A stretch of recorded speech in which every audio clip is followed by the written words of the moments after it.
First reading.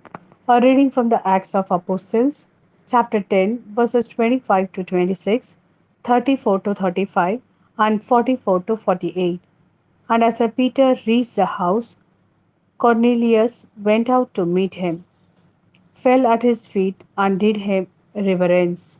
But Peter helped him up. Stand up, he said. After all, I am only a man. The Peter addressed them. I now really understand, he said, that God has no favorites, but that anybody of any nationality who fears him and does what is right is acceptable to him. While Peter was still speaking, the Holy Spirit came down on all the listeners. Jewish believers who had accompanied Peter were all astonished that the gift of the Holy Spirit should be poured out on Gentiles too, since they could hear them speaking strange languages and proclaiming the greatness of God. Peter himself then said, could anyone refuse the water of baptism to these people? Now they have received the Holy Spirit just as we have.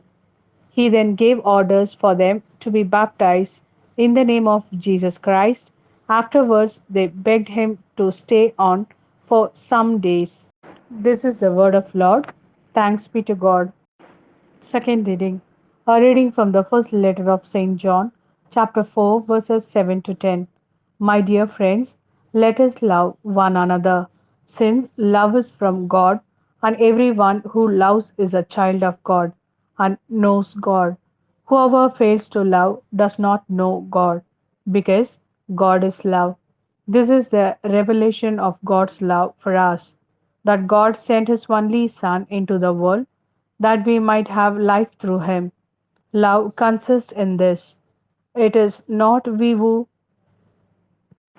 it is not we who loved God, but God loved us and sent his Son to expiate our sins.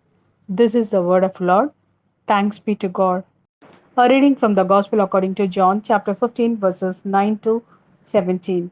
I have loved you just as the Father has loved me. Remain in my love. If you keep my commandments, you will remain in my love, just as I have kept my Father's commandments and remain in his love. I have told you this so that my own joy may be in you and your joy be complete. This is my commandment: love one another as I have loved you. No one can have greater love than to lay down his life for his friends. You are my friends. If you do what I command you, I shall no longer call you servants, because a servant does not know the master's business. I call you friends, because I have made known to you everything I have learned from my Father. You did not choose me. No, I choose you. And I commissioned you to go out and to bear fruit, fruit that will last, so that the Father will give you anything you ask Him in my name. My command to you is to love one another.